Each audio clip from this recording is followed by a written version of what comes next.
You just got your first camera and you want to learn how to shoot manual? Well, put your cameras in manual mode because today we're talking all about camera settings. Hi everyone, my name is Al Caldejon and I'm a filmmaker based in San Francisco. I know that even putting your cameras into manual mode could be really scary and really nerve-wracking, especially if you are still learning. But I decided to make this video in the hopes of helping even just one person. If I could just help one person, I'm happy, I'm fulfilled. Learning how to use your camera and optimize the best settings is the most important to get the best image, regardless if it's photography or videography. So when setting up your camera to get the best image, there's really only three things that you need to worry about, which is ISO, aperture, shutter speed.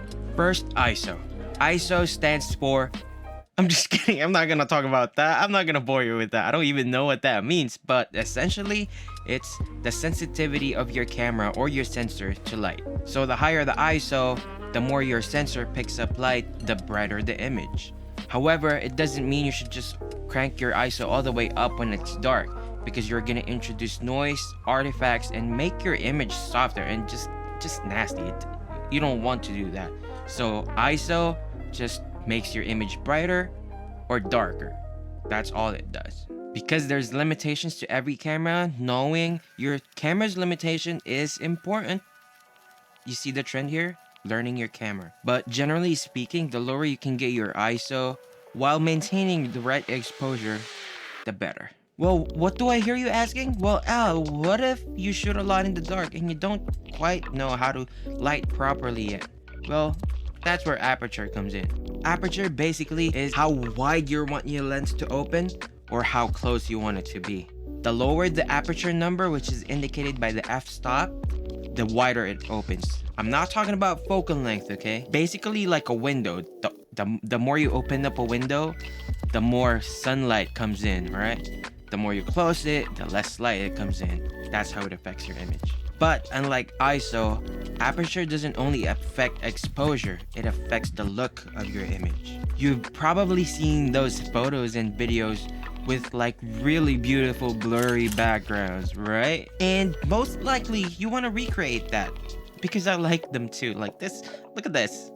So basically, the more open your lens is or the lower the f number on that aperture is, the blurrier the background gets, meaning there's less things in focus. It's kind of like how our eyes work, actually. You've been to a classroom, right? You're sat all the way in the back. You could barely see what's on the whiteboard. And so what you do is you squint your eyes. You squint your eyes, you close down that aperture, you see more of it. The image is sharper. I don't recommend it though. And now let's talk about the last of the three exposure settings, which is shutter speed. Shutter speed sets how fast or how long your image is captured. The shutter speed is usually set by a fraction of a second. So it's either 1/50, 1/100, and so on. The higher the number on the denominator, which is the bottom number, the faster the image is captured. On the other hand, the lower that number, the longer an image is captured. And the brighter it is because there's more time for light to be absorbed by your camera.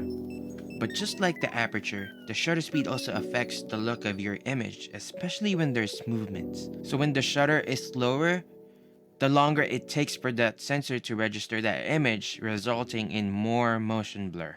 For photography, it's great. You can utilize this to stylize your photos. But for videography, for videos, generally speaking, you want to stay double the frame rate. So if you're shooting 24 frames, which is the natural speed, your shutter should be at around 1/40th or 1/50th for your normal cameras. And if you're shooting slow-mo, like 60 frames per second, then generally speaking, you want it to be at 1/120th of a second to keep that motion blur looking natural. For example, you want to capture a photo of a person jumping and you want to capture that moment, that still frame, and look sharp. You want to use a higher shutter speed. And on the other hand, if you want to capture that motion, well then you use a slower shutter speed. And so now you know these three settings, ISO, aperture, and shutter speed, you want to use them in conjunction of the other. So if you want to capture less motion, use a higher shutter speed, but then your image gets darker, so you compensate that with the ISO or the aperture. Same thing goes for the others. That's about as easy as I can explain it myself. Hopefully I didn't scare any of you from shooting manual, because trust me, when it clicks, you're instantly a master, and it opens up a whole new world of possibilities and images for your photos and videos. Hope you find this video helpful or even entertaining.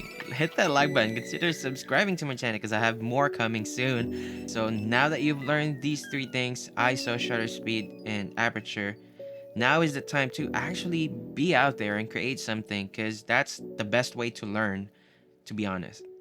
Let's get better together.